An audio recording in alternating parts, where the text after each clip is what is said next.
You join me inside the cabin of the 2021 Toyota GR Supra 2.0. 2.0 meaning it has a 2-liter 4-cylinder turbo, the first time that's ever happened for a Supra. But when rumors were flying for this car, they were talking about a manual transmission coming with that 4-cylinder, yet here we are today and it just has the ZF 8-speed auto. Does that mean, therefore, that it's just less of everything, or is it enough being cheaper and lighter than the 3.0, the 6-cylinder turbo? That's what we're going to find out today. And here we go. 2021 Toyota GR Supra 2.0. The 4-cylinder model, the first 4-cylinder model in the Supra's history. And before I start in on this exterior walk around, a few announcements. One, if you have not subscribed to the channel, please subscribe. We're rocketing right past 50,000 subscribers. And I definitely don't want you to miss all of the POV drives, the walk-arounds, the live Q&As, and these reviews that I have daily. So if you subscribe, you'll get notifications for those. You got to turn on the bell for that. And if you don't want to hear me talking through a review, if you just want to see the details of the car or the driving experience without commentary, we do have those POV drives and walkarounds for you. And if you want to support the channel, if you like these videos, you want to see the channel grow, and me to be able to do more of this, then you can do that a few different ways. One, I have a Patreon account where you can become a patron, and there are some perks for you if you sign up. And then we also have merch, like MilesPerHr t-shirts. And with all that out of the way, let's get into this Supra. So this one we have right here is painted Nitro Yellow. It's a $425 option, one of the few options for this car, and I think it's worth every penny. I love this color. I'm not typically a yellow car person, but on some cars it just works, and this is one of them. The color itself is not a pale yellow, it's more of a mustard yellow, and I think for that reason it just gels with the design of the Supra. You're already going to get some looks in this car, but if you paint it black or a gray or even white, you won't get as many looks as I think the car's design language deserves. So if you go with this Nitro Yellow color, or even the red looks good too, then it really just brings out the character of the car. So big fan of the color, worth the extra $425 in my opinion. Up here at the front, and I should point out just in general, the 4-cylinder Supra is going to look 99% the same as the 6-cylinder, the 3-liter inline 6 version of this, the Toyota Supra 3.0. It's going to look nearly the same. The only differences are going to be the wheels, and I will get to that in a second. But up here at the front, we have some standard LED headlights with LED daytime running lights, and I like the design, how it comes right in towards the nose of the car. And in photos this really didn't work for me, but in person it looks great. So I used to think, oh man, like the nose just juts out so far and it's awkward, but it gives an edginess to the car that I do enjoy. So yeah, that headlight runs right toward the nose line, the center, and here we can see a body crease curving up below the Toyota badge. Lots of functional venting in this car. There's a bit of fake venting right above some functional venting that breaks up what would otherwise be a lot of body panel on the front of the car. So this is a good look for me. And you've got this black lip spoiler that, again, contrasts really well with this mustard yellow paint. You've got these winglets off to the side. It's not a pass-through. It's just going to sculpt the air up that direction, but it won't funnel it in between the body and the winglet.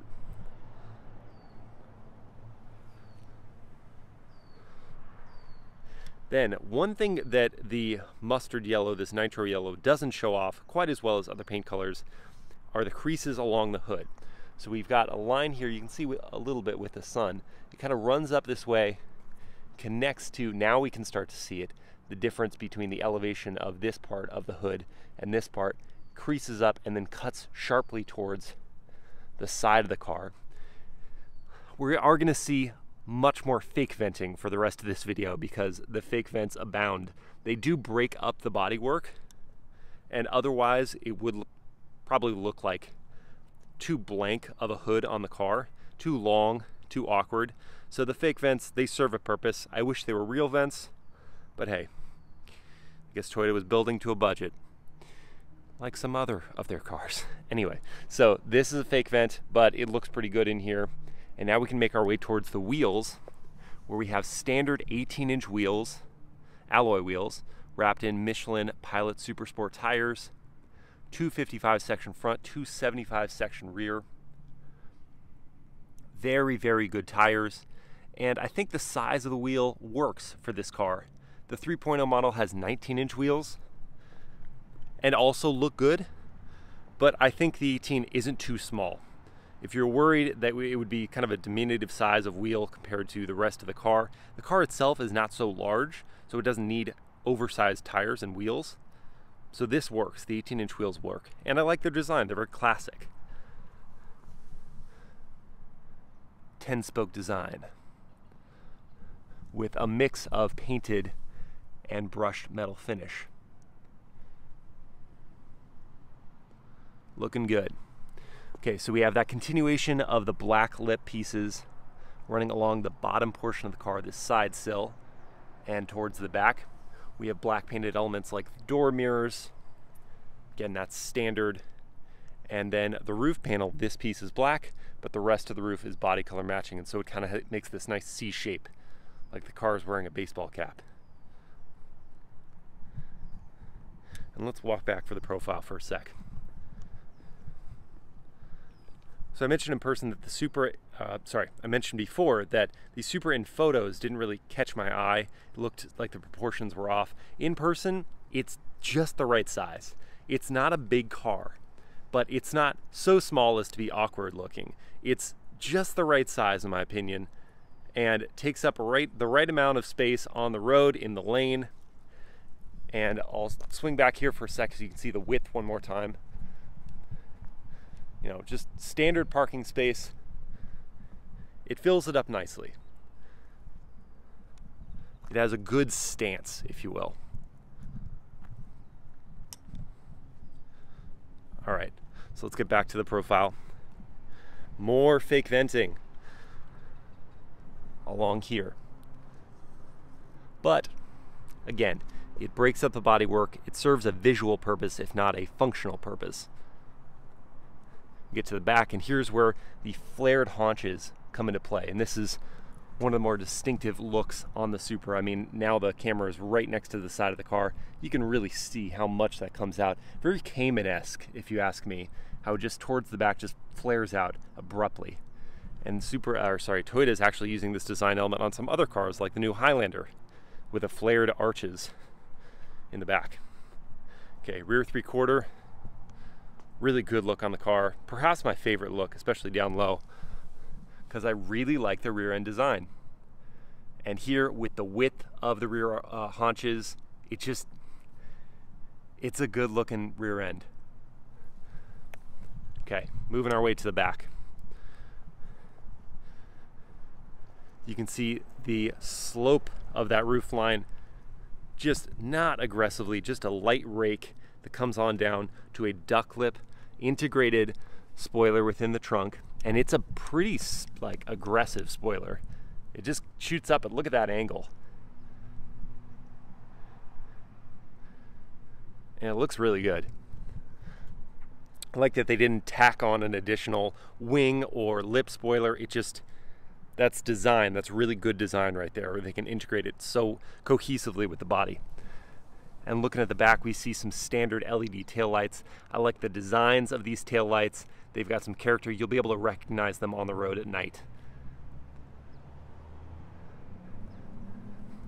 Supra badge front and center beneath the Toyota crest.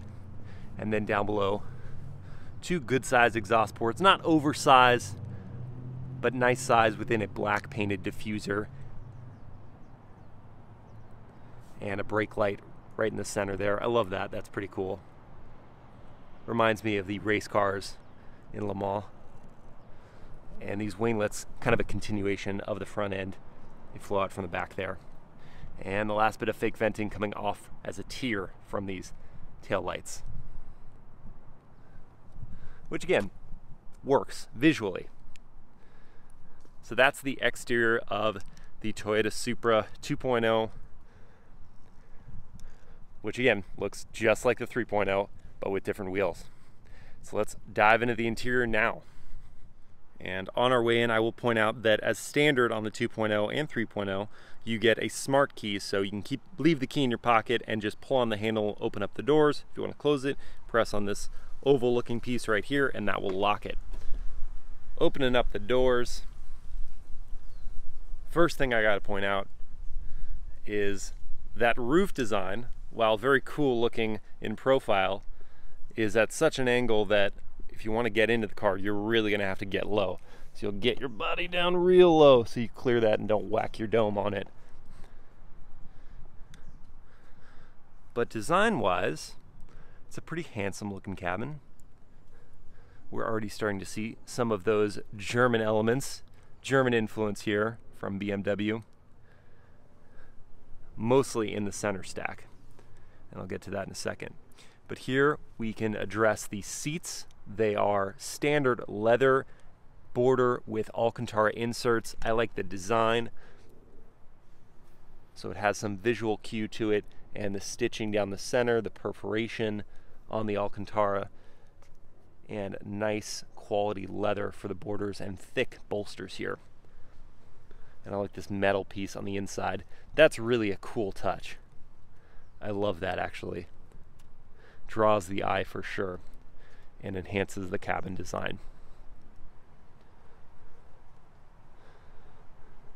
Just standard plain black pedals, no metal plating on those. I wish it had something more down there. The sill plate with Toyota Supra on it, that's cool in a metal finish. And these seats are very, very comfortable, and they are 8-way manual adjusting. So you have to pull levers and slide rails. You're not just going to press a button. The only power adjustment on the seat is, well, 2 of them. There's this one for lumbar, thank goodness it has lumbar, and this one adjusts the bolsters, so it'll pull them in tighter on your body or send them further away. They move slowly. But those are your 2 power adjustments on the seat. That's a bit of black plastic, but who cares? At least the whole cabin's black. But yeah, you can slide it forward or backward. You can raise or lower the seat. You can adjust the back angle, all via manual controls. And now that we're down here, you can kind of see how dark it is in this cabin. You of course have a decent sized rear piece of glass, but because of the very light angle of rake, when you're looking in the rear view, which I will show you in a sec, it's a pretty letterbox narrow view. All right, over to the door. So I'll say on this model right here, there are very, very few options on this car. This has the one big option that you can add on for $3,400 or $3,800. Can't remember, I'll throw it in the edit. But it's the safety and technology package, and it includes things like this 12-speaker JBL sound system, wireless Apple CarPlay, no Android Auto, navigation for the 8.8-inch infotainment, it's a touchscreen infotainment, and a few safety goodies like full speed adaptive cruise control and auto emergency braking, parking sensors with emergency braking for those parking sensors. Auto emergency braking is standard on the car from base. Okay, so back to the door for a sec.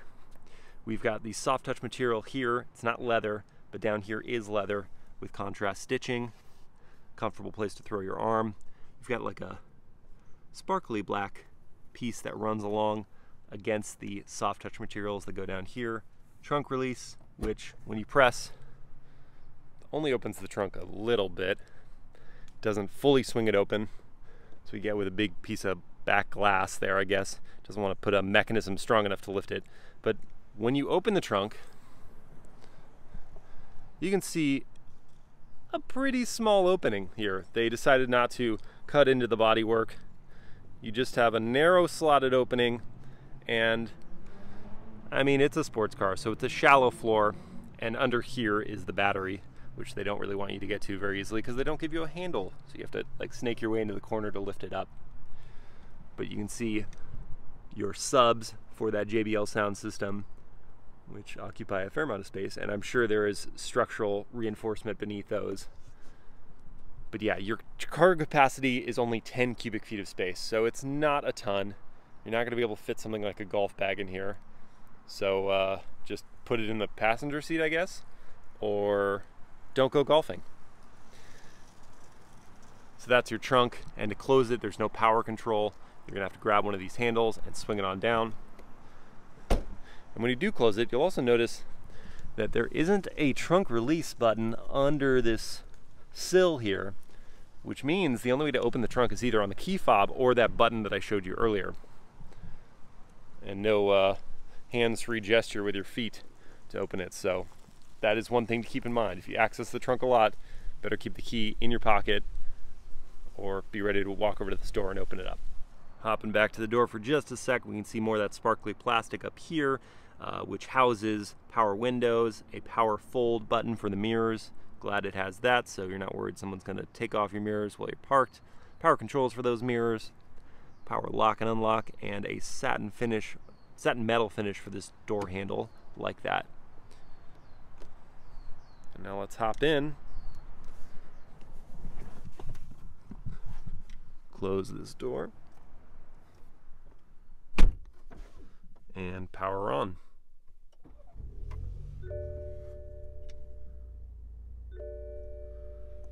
Give you those BMW dings. That's how you know it's got BMW parts in it. All right, so we're looking at an 8-inch color TFT display for the gauge cluster. We've got analog numbers around the outside for your tach, and then we can see the digital insert here showing your 6750 RPM red line. And off to the right, we've got a clock, temperature controls, and down here, your fuel economy.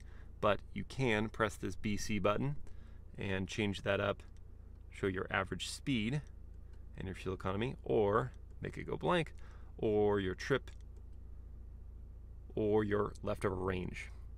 So while we're looking at fuel economy, at the time of this filming, I do not yet know, Toyota hasn't published fuel economy figures for this car.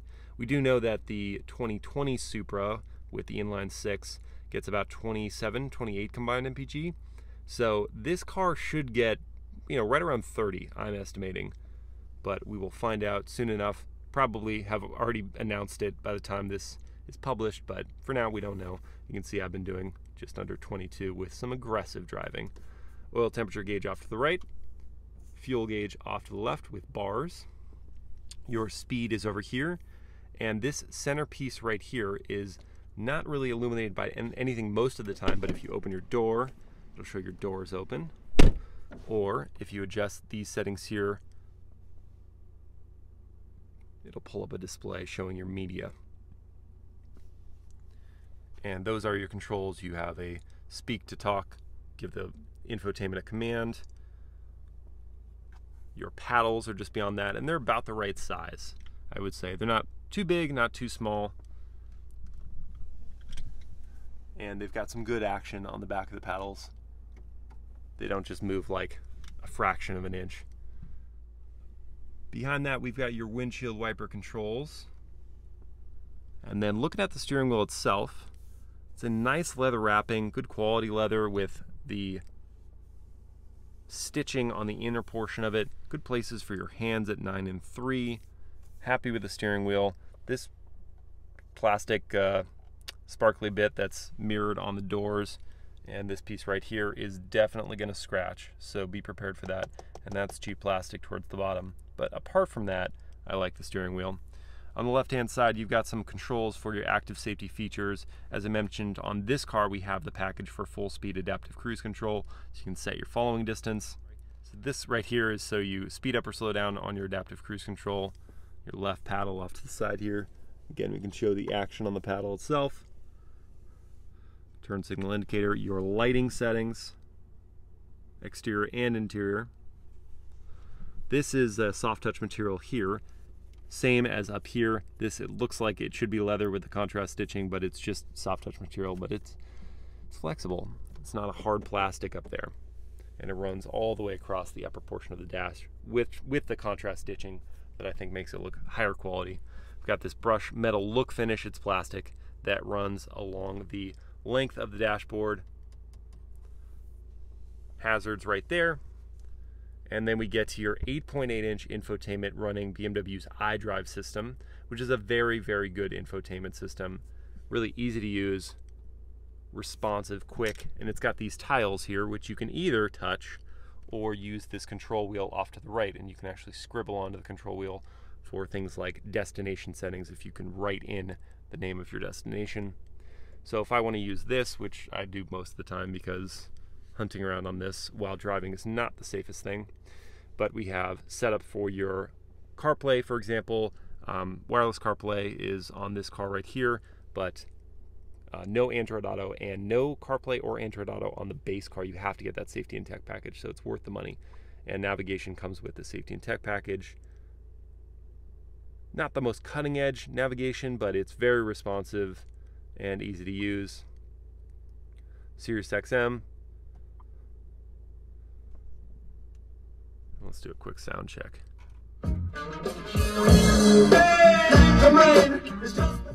So that's half volume on these JBL speakers. Because it's such a small cabin, you will really hear that audio. So you don't need to go too crazy loud with it. But that is your XM radio setting, and then you can switch between AM and FM over there. Some connected services like the weather and traffic, and then my vehicle settings. Interesting that the fuel economy there says 21.6, there says 23.6, and my average speed there is higher than there.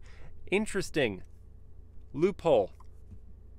All right, here's where you find your vehicle settings.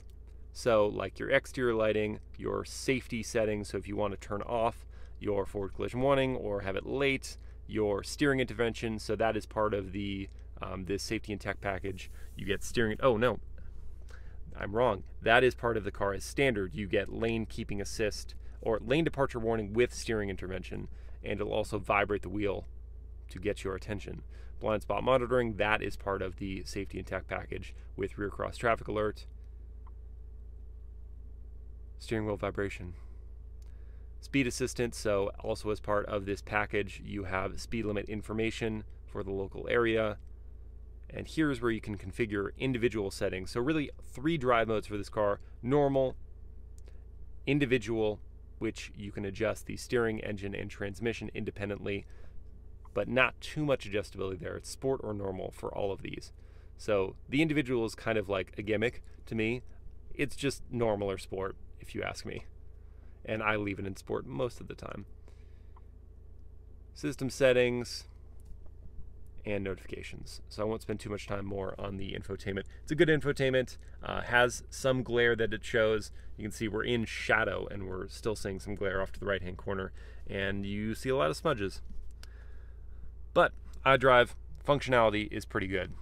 Your settings for your presets for your radio stations and the like, volume control, very important. No tuner control, however, so you're gonna have to tune it with the wheel over there.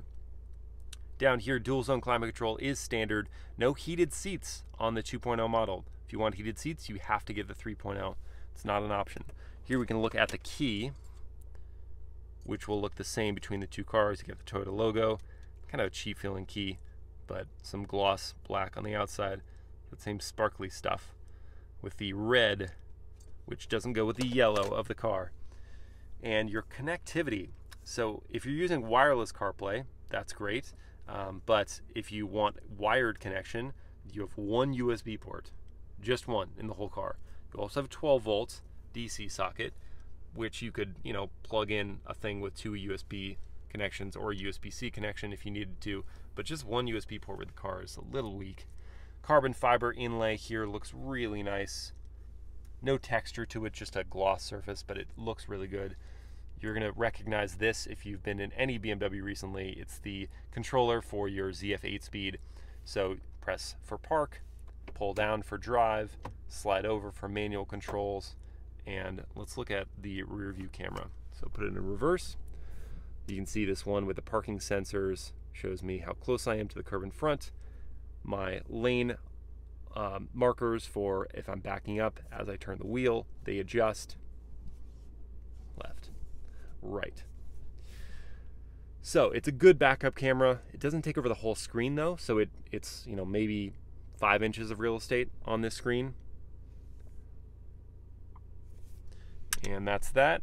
Put it in park.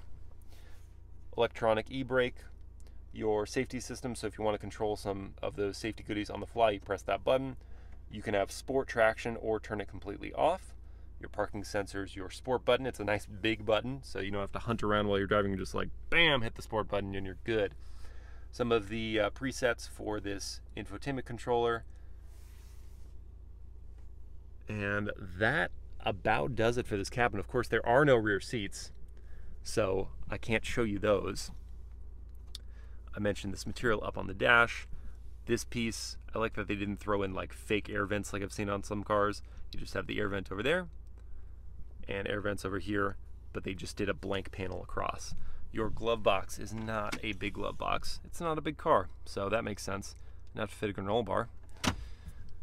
And some paperwork. And now we can look at the visibility. So, okay, out the rear view mirror, that's my camera. Let's zoom out for a sec. Okay, out the rear view mirror, that's kind of the letterbox look that you have. And that's the best view you're gonna see out the rear, because if you're looking this way, this passenger seat will 99% of the time be in your way of that little window. I've moved it forward such that if my head is here, I can see a little bit out of that tiny window. So it reduces the blind spot of that big old blind spot there. But if you have a passenger and they don't want to sit at this sort of angle, good luck. You're gonna have to ask them to look over their right shoulder, because the visibility is not great. It's sort of a coffin-like vibe in here.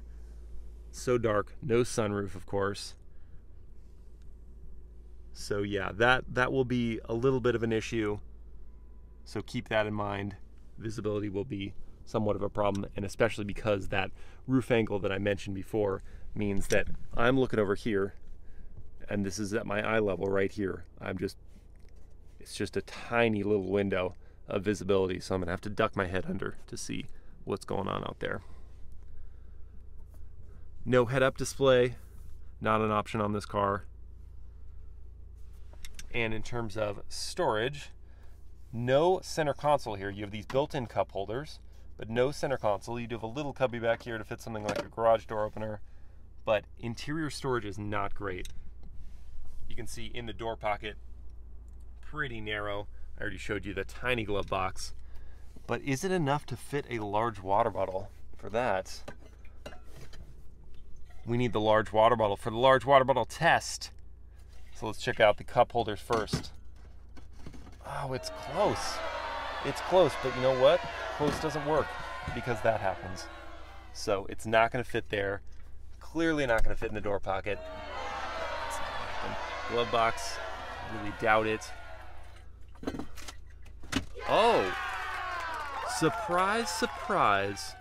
It fits in the glove box, which no one will ever do, because then you can't get your water bottle out easily. Okay, it may be in there now. That just may be where it's living. Oh, it came out. So you will probably have to do what I've been doing, which is to stick it to the right of you, which is not a big space, or to stick behind the passenger seat when you don't have a passenger with you. That is how you accommodate your large water bottle in the Toyota Supra. I'm gonna call it a fail, but it's a small car, so kind of gets past. The sun visors, these are kind of funny. So, you know, because it's a fairly narrow forward view. It covers up a good amount of the front windshield, but if you want protection from the side, they're just, I guess, relying on the fact that this pillar is so low and therefore blocking the sun, because you cannot move this visor. It is fixed in there. So you only have a forward protection except for the natural lowered pillar, and you do have a mirror. And that is the whole kit and caboodle on the 21 Toyota Supra. And with that, we need to go drive it.